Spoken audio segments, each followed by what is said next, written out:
नमस्कार दोस्तों, आप सभी का एक और नए वीडियो पे स्वागत है। दोस्तों, अगर आप वीडियो पे नए हों तो वीडियो को लाइक, शेयर और चैनल को सब्सक्राइब जरूर करें। दोस्तों, इस वीडियो में मैं आपको विज्ञान के टॉप 50 क्वेश्चन लेके आया हूं, जो कि आपके चल रहे एग्ज़ाम आरआरसी ग्रुप डी और आने वाले एग्ज़ाम यूपी ट्रिपल एससी पिट के लिए अत्यंत ही महत्वपूर्ण क्वेश्चन है। तो दोस्तों, वीडियो को पूरा देखें। तो आइए देखते हैं क्या है प्रश्न। पहला प्रश्न है, सबसे बड़ा उड़ने में असमर्थ पक्षी जो सबसे तेज गति से दौड़ सकता है वह है। तो दोस्तों, सबसे बड़ा उड़ने में असमर्थ पक्षी जो सबसे तेज गति से दौड़ सकता है वह है ऑस्ट्रिच। ऑस्ट्रिच दोस्तों ऐसा पक्षी होता है जो उड़ने में असमर्थ होता है लेकिन सबसे तेज गति से दौड़ सकता है। अगला प्रश्न है, पावोक्रिस्टेसस किसका वैज्ञानिक नाम है। तो दोस्तों, क्रिस्टेसस मोर जो होता है उसका वैज्ञानिक नाम होता है पावोक्रिस्टेसस। अगला प्रश्न है, डॉल्फिन किस वर्ग का उदाहरण है। तो दोस्तों, जो डॉल्फिन है वह स्तनधारी वर्ग का उदाहरण है। अगला प्रश्न है, निम्नलिखित में कौन सा प्राणी स्तनधारी नहीं है। तो दोस्तों, निम्नलिखित में से जो मछली है यह स्तनधारी नहीं है। अगला प्रश्न है, डॉल्फिन वर्गीकृत किए जाते हैं। तो दोस्तों, जो डॉल्फिन मछली होती है वह स्तनधारी अर्थात स्तनी में वर्गीकृत किए जाते हैं। अगला प्रश्न है, भारत का राष्ट्रीय स्तनी है।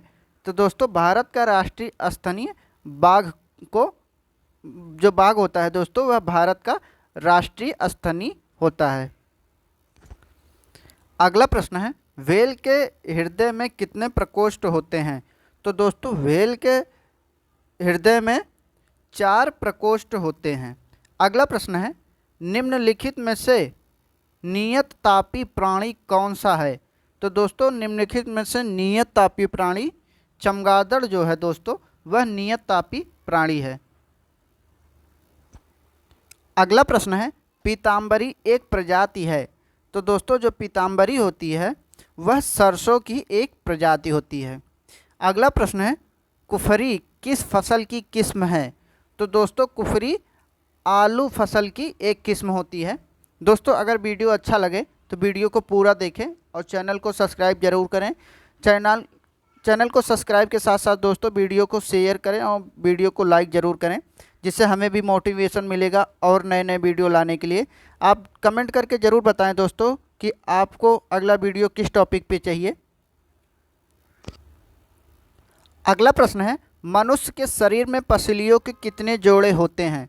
तो दोस्तों, मनुष्य के शरीर में पसलियों के जोड़े 12 होते हैं। अर्थात कुल अगर पसलियों की संख्या पूछे तो दोस्तों 24, अगर जोड़े पूछे तो 12 हो जाएंगे। अगला प्रश्न है, शरीर का सर्वाधिक प्रबल अस्थि होती है। तो दोस्तों, शरीर की सर्वाधिक प्रबल अस्थि जबड़े की होती है। अगला प्रश्न है, मनुष्य के शरीर में पैर की हड्डी होती है। तो दोस्तों, जो मनुष्य के शरीर में पैर की हड्डी होती है वह खोखली होती है। अगला प्रश्न है, टीबिया नामक हड्डी किसमें पाई जाती है। तो दोस्तों, ये वेरी वेरी इंपॉर्टेंट क्वेश्चन है, बहुत बार एग्जामों में पूछा गया है कि टीबिया नामक हड्डी पाई जाती है। तो दोस्तों, जो टीबिया नामक हड्डी होती है वह टांग में पाई जाती है। अगला प्रश्न है, मानव शरीर के किस अंग की हड्डी सबसे लंबी होती है। तो दोस्तों, यह भी बहुत ही इम्पोर्टेंट क्वेश्चन है, बहुत बार एग्जाम में पूछा गया है कि मानव शरीर की किस अंग की हड्डी सबसे लंबी होती है। तो दोस्तों, जांघ की जो हड्डी होती है वह सबसे लंबी होती है, जिसे दोस्तों फीमर के नाम से जाना जाता है। अगला प्रश्न है, मनुष्य के जीवन काल में कितने दांत 2 बार विकसित होते हैं। तो दोस्तों, मनुष्य के जीवन काल में 20 दांत ऐसे होते हैं जो कि टूट के दोबारा विकसित होते हैं, अर्थात ऑप्शन सी सही हो जाएगा, 20 दांत। अगला प्रश्न है, मानव शरीर में पाचन का अधिकांश भाग किस अंग में होता है। तो दोस्तों, मानव के शरीर में पाचन का अधिकांश भाग छोटी आंत में होता है। दोस्तों, यहाँ से एक प्रश्न और बनता है कि मानव शरीर में पाचन कहाँ से प्रारंभ होता है। तो दोस्तों, जो मानव शरीर होता है उसमें भोज्य पदार्थों का पाचन मुंह मुख से ही शुरू हो जाता है। किससे दोस्तों? मुख से। मुख से ही पाचन शुरू हो जाता है और अधिकांश भाग दोस्तों इसका पाचन छोटी आंत में होता है। अगला प्रश्न है, लार में कौन सा एंजाइम पाया जाता है? तो दोस्तों लार में टायलिन नामक एंजाइम पाया जाता है।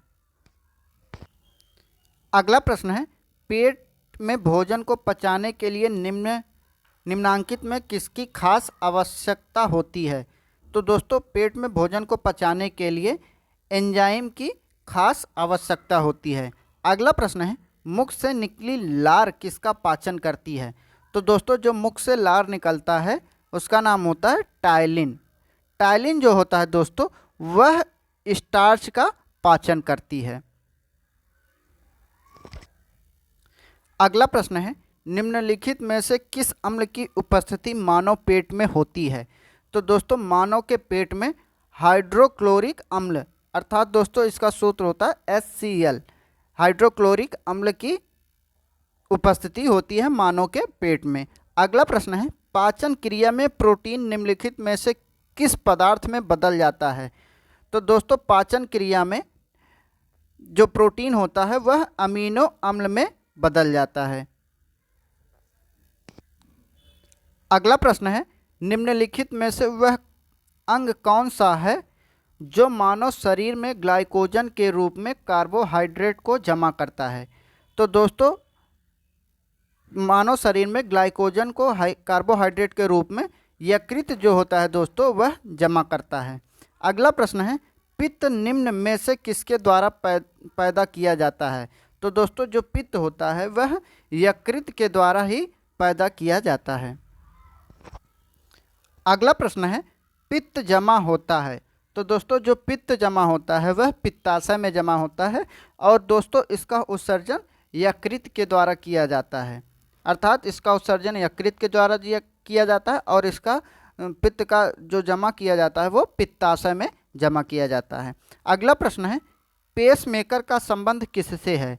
तो दोस्तों पेसमेकर का संबंध हृदय से है।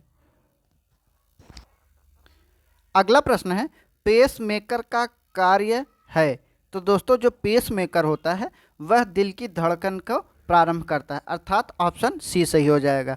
अगला प्रश्न है, गति प्रेरक किससे संबंधित है? तो दोस्तों जो गति प्रेरक होता है वह भी हृदय से ही संबंधित है।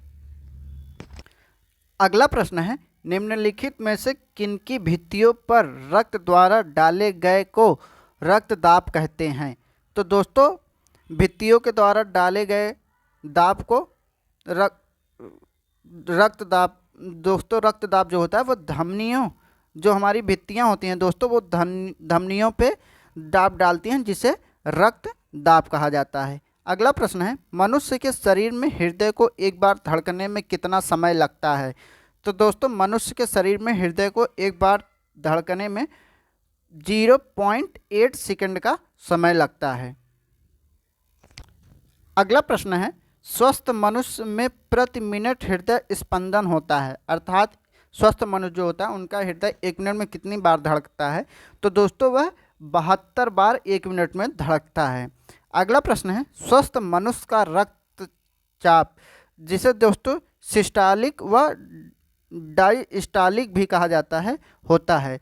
तो दोस्तों स्वस्थ मनुष्य का रक्तचाप 120 mm एवं 80 mm होता है। अगला प्रश्न है, मानव रक्त प्लाज्मा में पानी की प्रतिशत मात्रा कितनी होती है?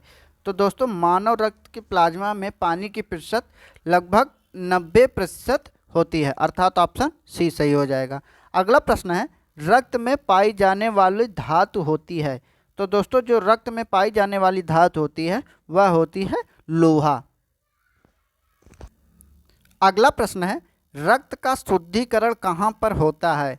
तो दोस्तों रक्त का शुद्धिकरण किडनी में होता है। अगला प्रश्न है, मानव शरीर में खून के शुद्धिकरण की प्रक्रिया को कहते हैं? तो दोस्तों मानव के शरीर में खून के शुद्धिकरण की प्रक्रिया को डायलिसिस कहते हैं। अगला प्रश्न है, रक्त में लाल रंग किसके कारण होता है? तो दोस्तों रक्त में लाल रक्त में लाल रंग होता है? हीमोग्लोबिन के कारण। अगला प्रश्न है, मानव शरीर में हीमोग्लोबिन का कार्य होता है? तो दोस्तों मानव शरीर में हीमोग्लोबिन का कार्य ऑक्सीजन का परिवहन होता है, अर्थात हीमोग्लोबिन जो होता है दोस्तों वो ऑक्सीजन का संचालन करती है हमारे शरीर के अंदर, इसलिए ऑप्शन ए सही हो जाएगा, ऑक्सीजन का परिवहन। अगला प्रश्न है, हीमोग्लोबिन किसका महत्वपूर्ण घटक है? तो दोस्तों जो हीमोग्लोबिन होता है वह आरबीसी का महत्वपूर्ण घटक होता है। तो दोस्तों आरबीसी होता है क्या? रेड ब्लड सेल, जिसका जीवन काल दोस्तों 120 दिन होता है, वह हीमोग्लोबिन का महत्वपूर्ण घटक है। अगला प्रश्न है, निम्नलिखित में से किसकी सहायता से रक्त द्वारा ऑक्सीजन ले जाया जाता है? तो दोस्तों ऑक्सीजन जो होता है दोस्तों वह लोहित कोशिकाएं होती हैं, उनके द्वारा ले जाया जाता है रक्त में। अगला प्रश्न है, मानव शरीर में भीतर खून निम्न में से किसकी उपस्थिति के कारण नहीं जमता है? तो दोस्तों मानव शरीर के भीतर खून हिपेरिन के उपस्थिति के कारण नहीं जमता है, अर्थात ऑप्शन बी सही हो जाएगा। अगला प्रश्न है, रुधिर से प्लाज्मा में निम्नलिखित में से किसके द्वारा एंटीबॉडी निर्मित होती है?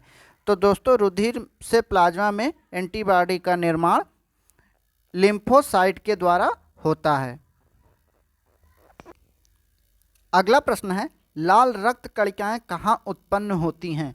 तो दोस्तों जो लाल रक्त कणिकाएं होती हैं अर्थात आरबीसी, उसका उत्पादन अस्थिमज्जा में होता है, अर्थात ऑप्शन डी सही हो जाएगा।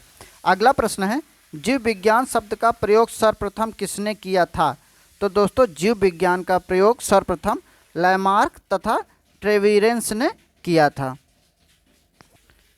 अगला प्रश्न है, जीव विज्ञान के जनक हैं? तो दोस्तों जीव विज्ञान के जनक अरस्तु को कहा जाता है। अगला प्रश्न है, चिकित्सा शास्त्र के जनक हैं? तो दोस्तों चिकित्सा शास्त्र के जनक हिप्पोक्रेट्स को कहा जाता है। अगला प्रश्न है, बॉटनी शब्द की उत्पत्ति किस भाषा के शब्द से हुई है? तो दोस्तों बॉटनी शब्द की उत्पत्ति ग्रीक भाषा के शब्द से हुई है। अगला प्रश्न है, फाइकोलॉजी में किसका अध्ययन किया जाता है? तो दोस्तों फाइकोलॉजी में शैवालों का अध्ययन किया जाता है। अगला प्रश्न है, पर्यावरण का अध्ययन जीव विज्ञान के किस शाखा के अंतर्गत किया जाता है? तो दोस्तों पर्यावरण का अध्ययन जीव विज्ञान की पारिस्थितिकी शाखा के अंतर्गत किया जाता है। अगला प्रश्न है, पुष्पों का अध्ययन कहलाता है?